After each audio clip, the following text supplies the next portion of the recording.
ठीक है, राधिका खेड़ा, आज अरविंद केजरीवाल ने क्या बोला? पूछ लीजिए कांग्रेस, नहीं आप पूछ लीजिए कांग्रेस वॉकआउट करके क्यों गया मेयर इलेक्शन में? ठीक है, मैं पूछूंगी कांग्रेस से भी, पर अभी जैसे कि आप ही ने बोला कि लड़ाई बीजेपी और आपके बीच में है, तो सवाल बीजेपी से पूछ लेती हूँ। राधिका खेड़ा, आज अरविंद केजरीवाल ने बोला बीजेपी की हालत हो गई है कि वो कांग्रेस के सामने गिड़गिड़ा रही है, हमें बचा लो, हमें बचा लो।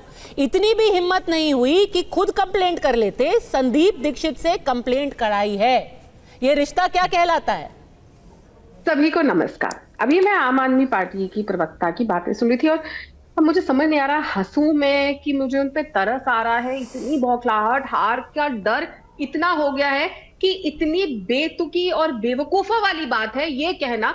मतलब कोई जनता भी सुनेगी ना अगर पद्मना जी, वो कहेगी आप बोल क्या रहे हैं कि कांग्रेस पार्टी और भारतीय जनता पार्टी एक होके लड़ रहे हैं। मतलब आप अगर कुछ बोल रहे हैं तो उसमें कुछ क्रेडिबिलिटी होनी चाहिए, कुछ तो ग्रेविटास होना चाहिए जो आप बात बोल रहे हैं। ये कोई बच्चा भी सुनेगा ना अगर ये कहेंगे कि कांग्रेस और भारतीय जनता पार्टी साथ मिलकर चुनाव लड़ रहे हैं तो आप पे हंसेंगे। UEM Jaipur is a perfect target for prospective students aspiring for good jobs, good education with future-ready skills.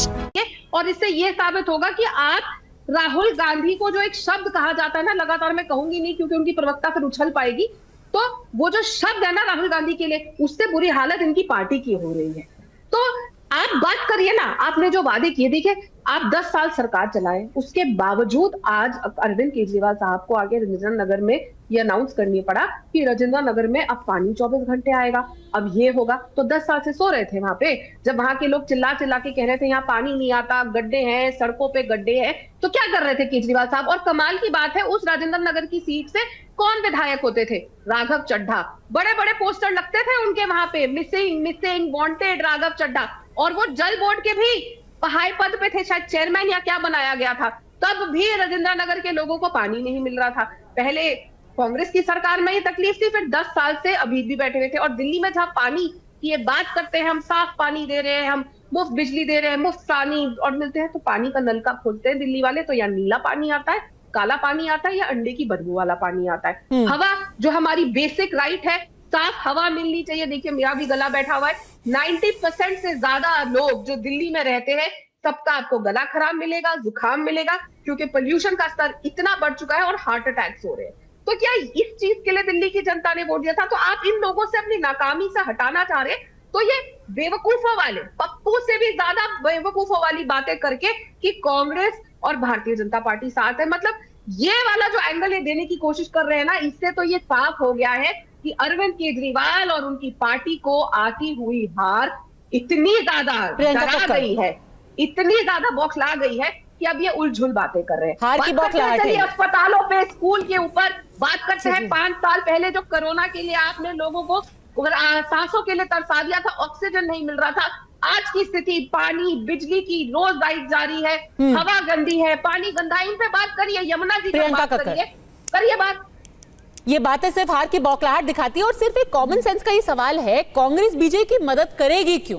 क्या अगर बीजेपी की मान लीजिए 30-35 सीटें आ जाती है और कांग्रेस की 15-20 सीटें आ जाती है, आपको सच में लग रहा है कि दोनों मिल करके सरकार बना लेंगे? दोनों मिलकर सरकार थोड़ी ना बनाएंगे, वो एक दूसरे की मदद क्यों करना चाहेंगे? क्या हासिल हो जाएगा? देखिए राजनीति में नुकसान पहुंचाना भी एक राजनीति होती है ना। खाली सरकार तो इनकी बन ही नहीं सकती दिल्ली में, मतलब मैं ह्यूमिलिटी से ये कहना चाहती हूँ, मतलब सरकार तो आम आदमी पार्टी की बन रही है, 2-4 सीटें ऊपर नीचे हो सकता है। बट देखिए राधिका खेड़ा जी ने बहुत सारी नेम कॉलिंग कर ली, मेरे लिए कर ली, मेरे नेता के लिए कर ली, मेरी पार्टी के लिए कर ली। अब एक बार नेम कॉलिंग से बाहर आकर कोशिश करके मुझे बताएं कि दिल्ली में उनका सीएम चेहरा कौन है, दिल्ली में उनका विजन क्या है भाजपा का, दिल्ली में प्लान क्या है।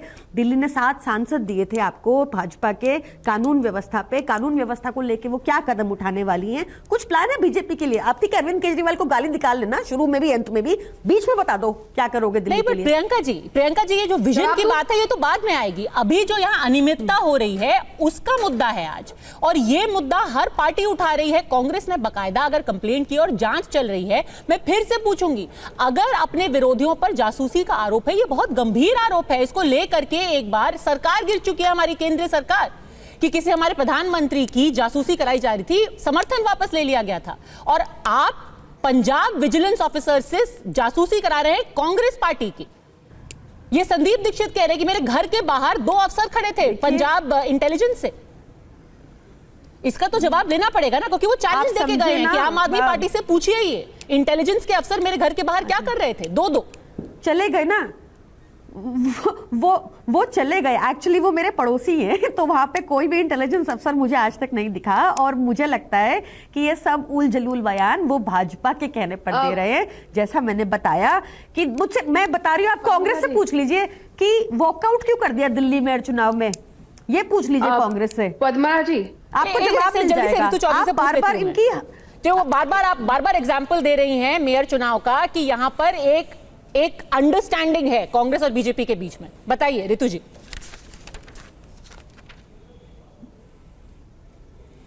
शायद आप म्यूटेड हैं, आप अनम्यूट कर दीजिए। हाँ, ये अंडरस्टैंडिंग है, दिल्ली में कुछ अलग इक्वेशन है।